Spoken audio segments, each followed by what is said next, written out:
Hi and welcome to JJ's Productions. We've got another Hitman Roulette and we're doing Colorado once more. We're going to be starting Undercover in the Farmhouse and we're going to be taking out 4 targets with 4 different kill methods with 4 different disguises. So let's run through them. We're going to be killing Sean Rose with a firearm as Militia Elite. We're going to be killing Penelope Graves with a falling object as a point man. We're going to be killing Ezra Berg with a large melee weapon as the Militia Kook, and we're going to be taking out Parvati with an explosion accident as the explosives specialist. We're also going to be exiting via the river. So far all you've seen is I've picked up a baseball and I've used a hoover to distract a guard so I could shoot the surveillance. There's not a lot that's actually gone on up to this point. All I've done right now is just get into the Militia Elite disguise. I'm a little bit ahead of Sean and his bodyguard. It can depend how fast you are if you're going to keep out of the bodyguard's line of sight, but as long as you don't walk straight in front of him you won't get caught with suspicion, so don't worry about it from that angle. We're going to go through this door and climb through this window. Whilst you're climbing through, press the crouch button whichever console or computer you're on, and that way you won't get caught. We're going to just throw the phone and it'll lure one of the nearby explosive specialists over here so that we can subdue him. Once he's subdued, we're going to put him into the haymaker and we're going to take his disguise. That means we can start the Parvati kill. When you've knocked him out, make sure you pick up his rifle as well because we're going to use that. I've said rifle, I think it might actually be a shotgun, but whichever way, make sure you pick it up. So take his disguise and we're going to go into the barn on the left where Sean walks in. So just make sure you don't bump into these guards, otherwise things get a teeny weeny bit awkward. We're going to pick up a propane flask and it'll swap it for the rifle. We're then going to walk in front of Maya and we're going to use a remote breach charge to detonate the propane flask. Whilst this is happening, someone in that barn should see the the shotgun and try to take it away. Now they might not do that if you detonate the explosive and they get caught up in having a look at what's going on. So the best thing I can advise is react accordingly.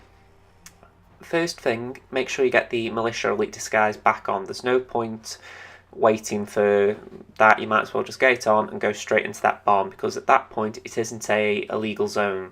Whereas if you're going as the explosive specialist, you've only got to change disguise anyway.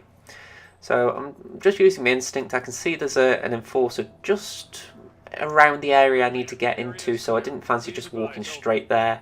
So I actually go around this little area and climb through the window. That way I'm just not walking straight at him.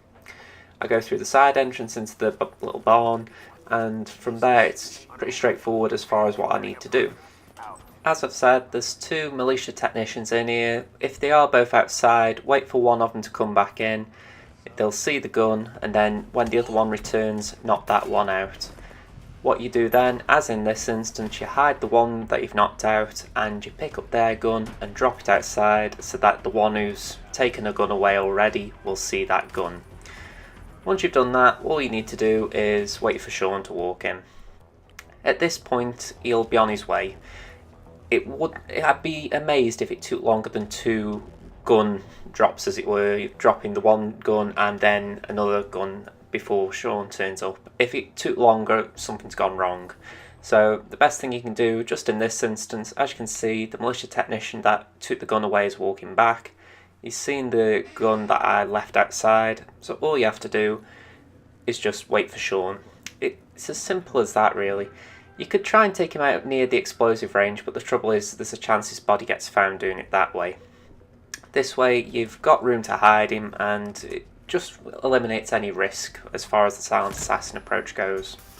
So once you've shot him in the head, drag his body into the closet and you can now work on the Penelope Graves kill. Now we're going to need the point man disguise for that, so let's go and get it.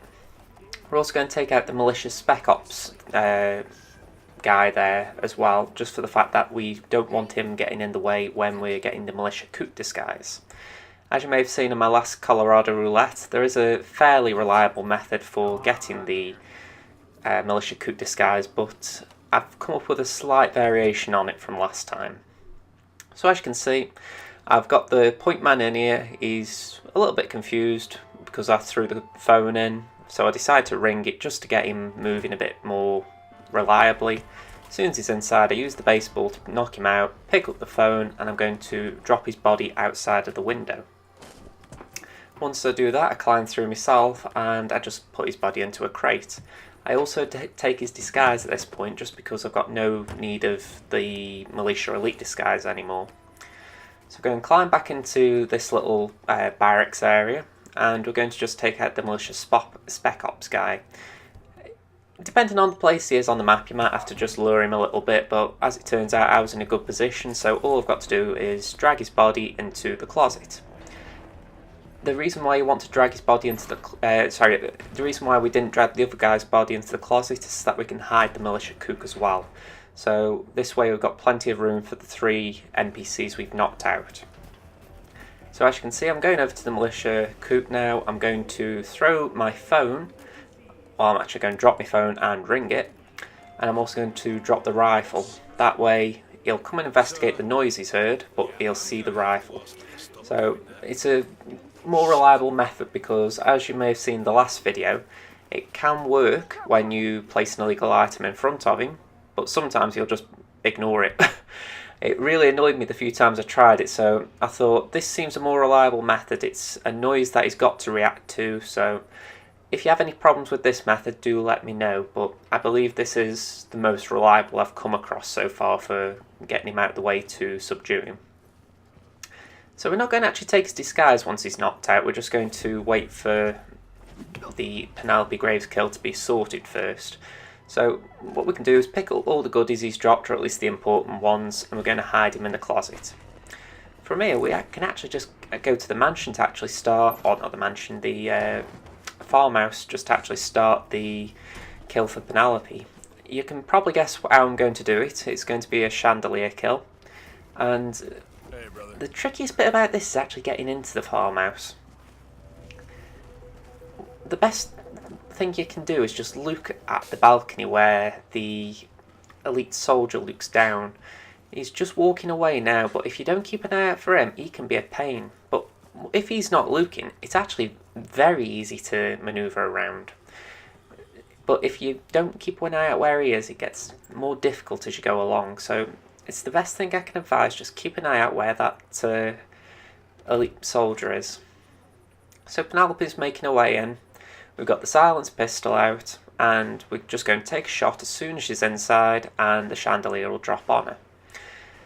The problem at this point is that we've got an illegal disguise in this area, so we're going to have to acquire a more suitable disguise. So I've shot the chandelier, Penelope's down, and we're just going to get an elite soldier disguise again for the simple reason I don't particularly want to try and sneak out using the pointman disguise.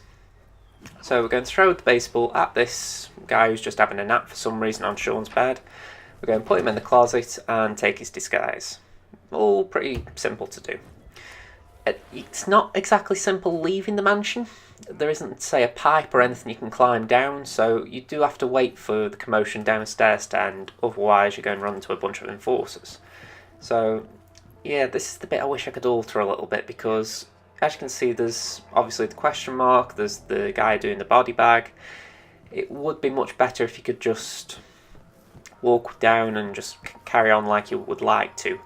But yeah, unfortunately you just have to wait for the NPCs to get back into position. So as you can see, the soldier who patrols the top floor, he's already on his way back to his normal pattern. He's going to have his back to us, so we can just sneak down and make our way outside.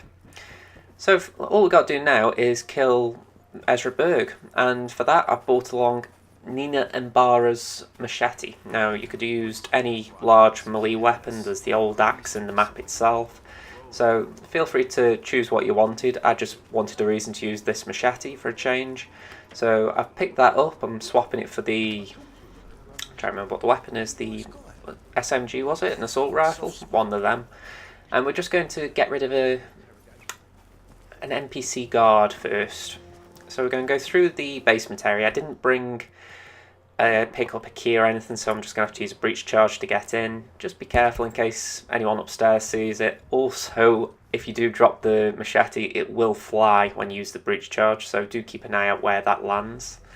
But make sure you knock this guy out, otherwise it's going to get incredibly convoluted trying to kill Ezra. So he's knocked out. We're going to go outside. I'm looking for the machete at this point, so that was the awkward bit. I was quite grateful it landed pretty much straight in my line of sight. And from here, all we need to do is get the Militia Chef disguise. I keep saying Militia Chef and it's Militia Cook. Not much difference. So yeah, I've actually enjoyed this roulette. It's difficult to replicate, as I proved on the live stream I did this Tuesday, but it's still a fun level to do, just for the fact that each disguise has difficulties in doing it. Probably the easiest one is the Militia Elite Firearm kill for Sean, but I'd argue there's difficulties in acquiring all of them in certain manners, at least in an efficient way. So I'll admit I did enjoy doing this. It was a good route. I wouldn't say it was better than the first Colorado roulette personally, just for the fact that I think that one had a few more complications to it. But still, I did enjoy it. I wish I could have actually used the hacker disguise as a disguise to kill someone, but yeah, that may be just going a little too far. I mean, in fairness, I could have said the same about the Scarecrow disguise as well. I haven't had one involving that yet. So yeah, there's still room to improve as far as Colorado roulettes go, but I'm still enjoying them. Now back to where we are. We're in a trespassing zone again. Even though we're trespassing, it's not illegal to carry the the machete, so if they do spot you, you'll lose your silent assassin rating, but they won't shoot you on sight even though you've got the machete in your hand, so take the positives from that. So as soon as you think both of those two guards are looking away, make your way down here. If you're uncertain, you can always drop the machete and subdue each of them. It's risky considering Berg will be on his way back, but if you want to take that approach, it is a little bit safer. But yeah, at this point I'm just waiting for Berg. You could speed him up a little bit if he's walking the other way by administering the overdose to the prisoner he's interrogating, but the way I've found is if you follow these timings, he will be on his way back. Something that is a little bit hit and miss is that he will bring a guard in with him. Now, he doesn't do it every time if I'm right, but he does it most of the time. So at this point I actually thought, right, he'll come down and he'll be on his own, and then again pretty much straight away someone's following him. So I'm grateful that I didn't pick up the rifle that the guy I knocked out, the soldier I knocked out. I'm glad I didn't pick up that rifle or hide it, because it was a good way to get rid of this guard. So at this point all I'm doing is just waiting for that guard to pick up the rifle, leave the room, and then I can kill Berg. Just be careful, because they do seem to have very interesting head turns. I mean, I snuck here and well, as you can see, I got a little bit of attention. So Berg was a little bit crafty there, but again, as soon as the soldier's taking the gun upstairs, you can use the machete. It's a nice simple kill. And that'll be that. So I hope you've enjoyed this roulette. I'm open to suggestions if you've got an idea for a roulette of your own, but if I don't hear anything by, say, the early part of this week, I will be coming up with another roulette of my own. I will try and do something different, as far as I might try and do Game of the Year or something like that, but I'm not too I haven't got a set idea in mind, so if you've got something, please let me know. Other than that, thank you for watching. If you've enjoyed this video, leave it a like, subscribe to the channel if you're enjoying Hitman Roulettes. Other than that, thank you for watching, bye for now.